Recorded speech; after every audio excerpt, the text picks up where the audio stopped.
Assalomu alaykum, kitobsevar kitobxonlar. Biz Ohangaron shahar axborot kutubxona markazi sizlarga iste'dodli shoir Shavkat Rahmonning hayoti va ijodi haqida qisqacha ma'lumot beramiz. Shavkat Rahmon 1950-yilning 12-sentyabrida Qorasuv tumaniga qarashli Pomir mahallasida xizmatchi oilasida tug'ilgan. 1966-yilda o'rta maktabni tugatgach, qurilishlarda, viloyat bosmaxonasi va gazetalarda ishlaydi.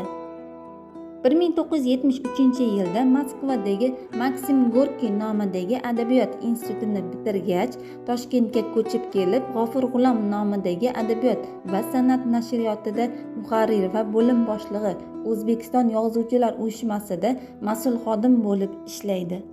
1978-yil shoirning Rangli lahzalar nomli birinchi she'riy to'plami bosilib chiqadi. Shavkat Rahmon 1996-yil O'zbekistonda xizmat ko'rsatgan madaniyat xodimi unvoniga sazovor bo'lgan.